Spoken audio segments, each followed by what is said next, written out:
Nice to see you all. Thank you for coming. Appreciate it. And thank you, Chris, for the opportunity to be here.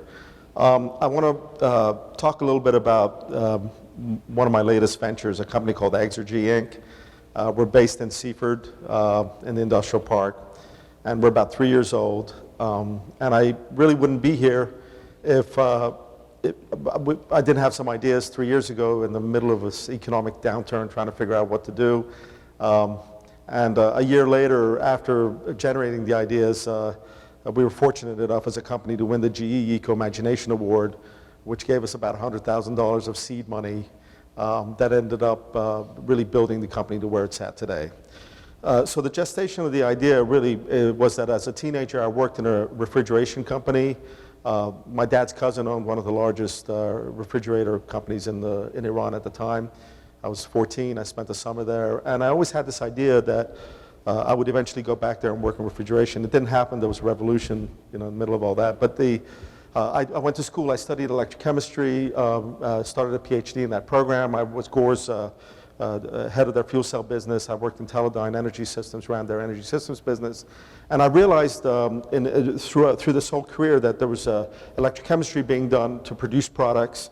There was electrochemistry being done for batteries to generate power.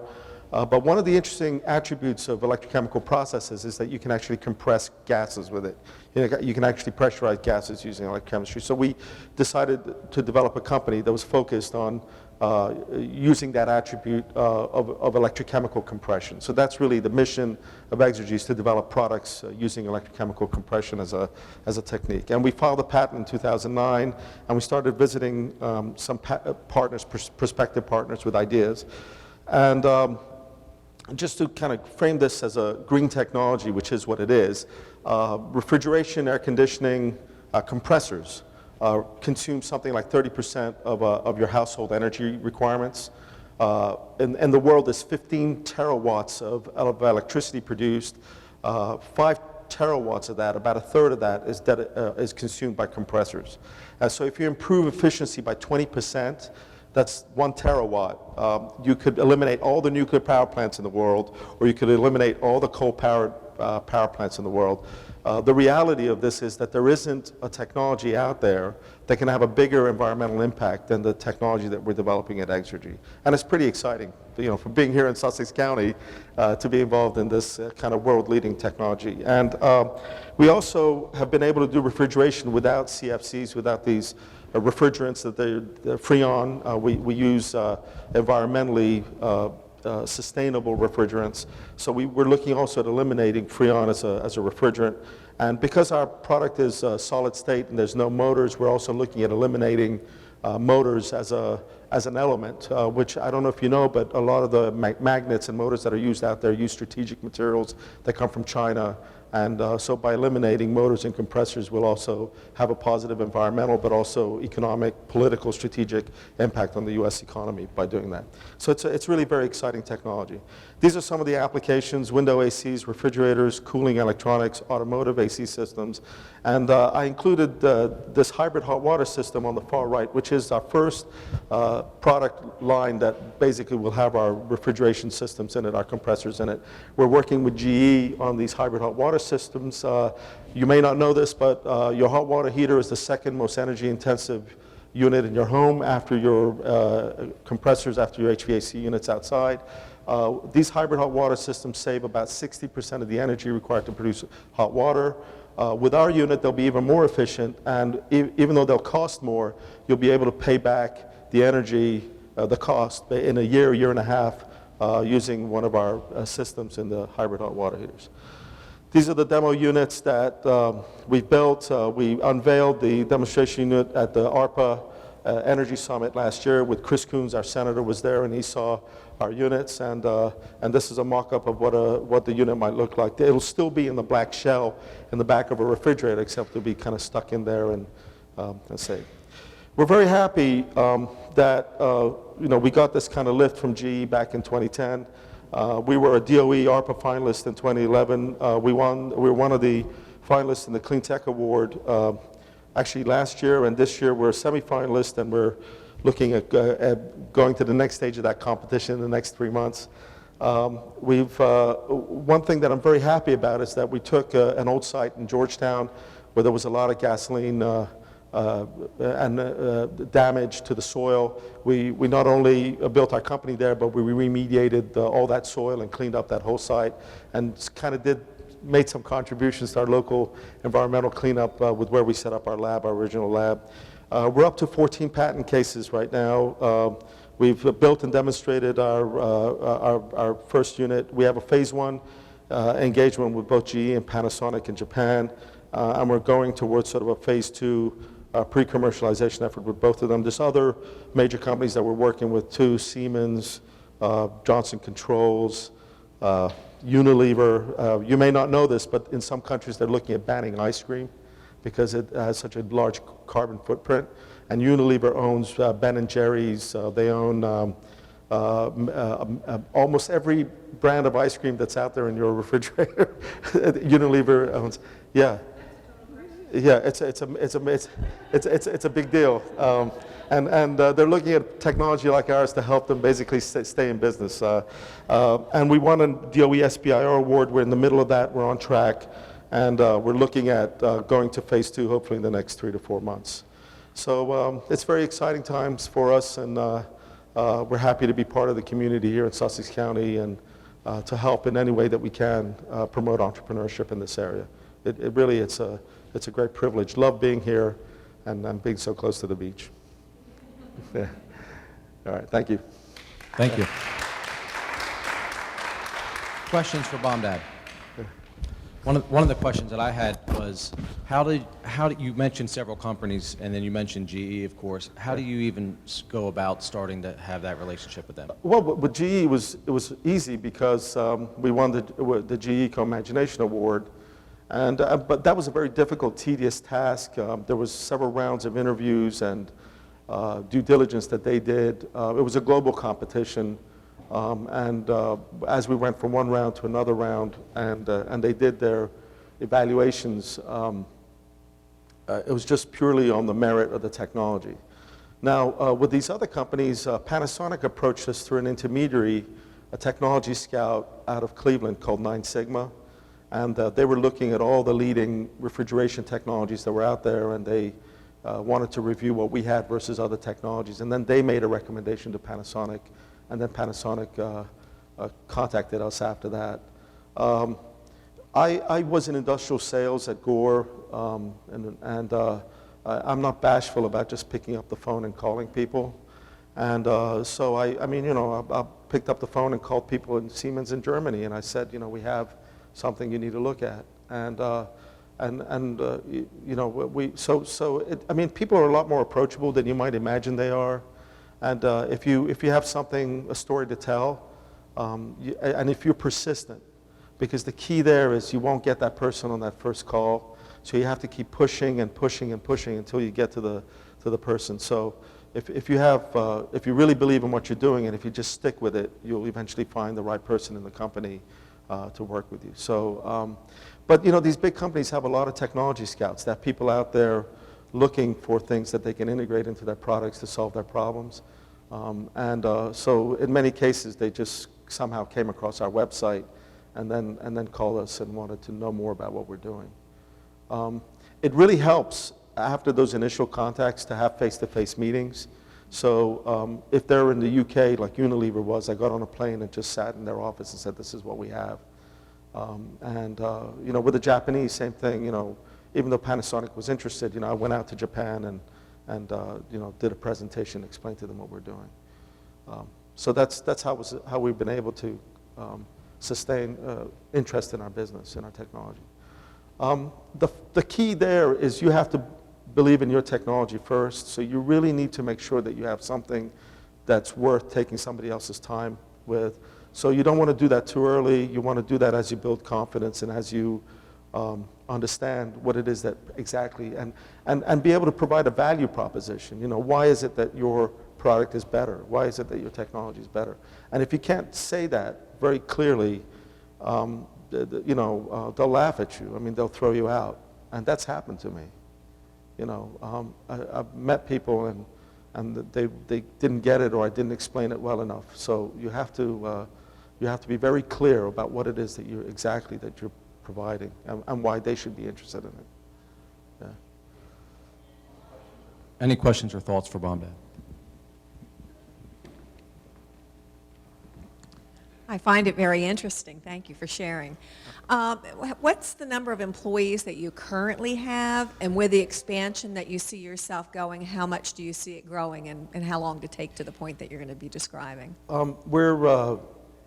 There's a co-founder, Richard Williams, who's an old high school friend of mine. And so we're, if you will, the two founding members. And then there's 3 other employees, so there's 5 of us. There's a PhD chemist who used to work at DuPont, Dr. Bill Parmalee.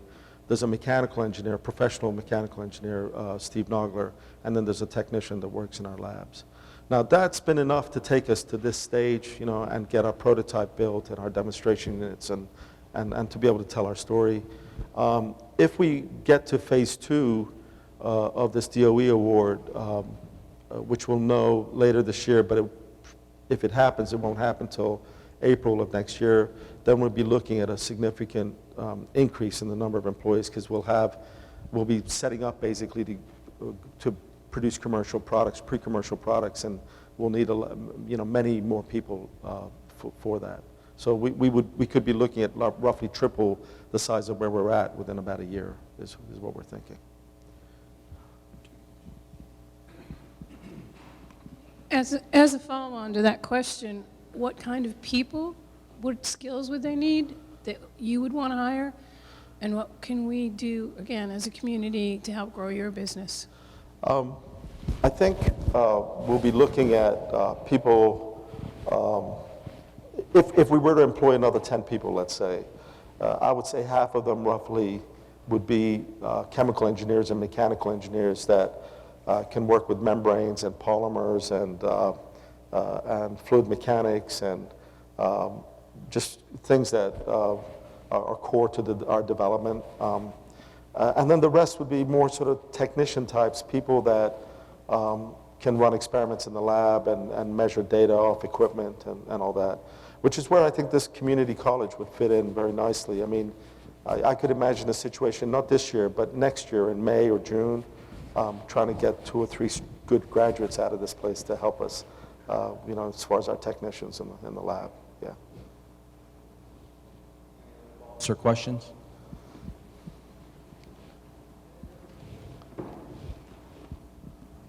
Besides the beach and Del Tech, what motivated you to select Georgetown as your base of operations? Well,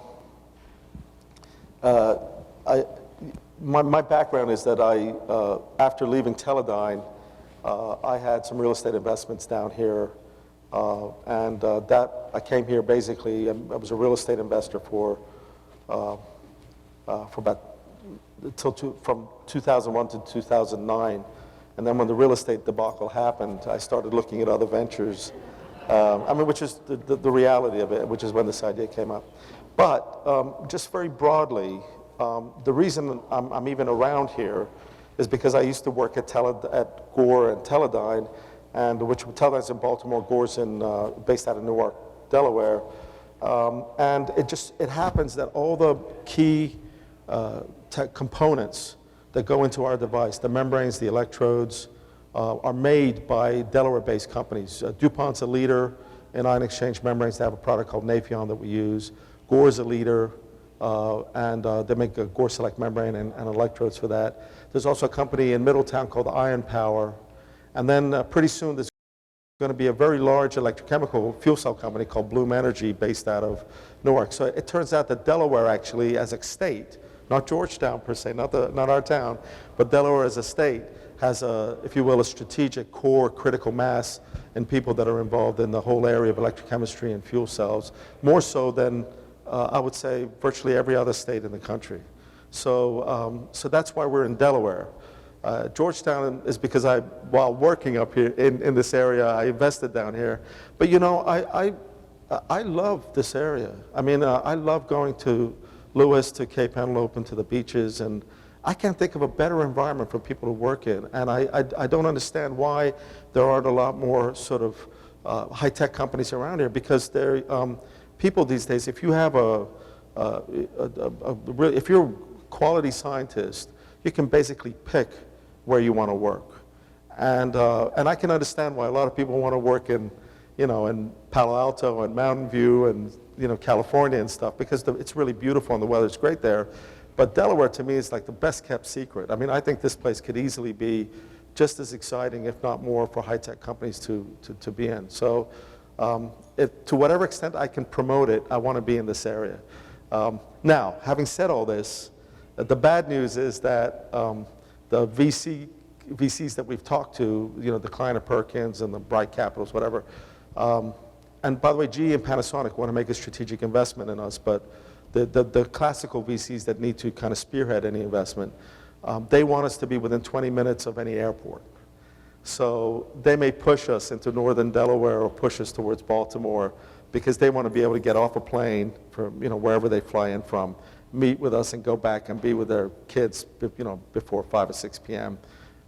In the same business day. And that's an issue. That's a very critical issue. The other thing is that if you build a manufacturing plant, you need quality control engineers, you need operational people. And if you put an ad in the Philly or Wilmington newspaper, you can probably get 50 qualified quality assurance, quality control people. If you put an ad in the Sussex Guide, you'll be lucky to get 2.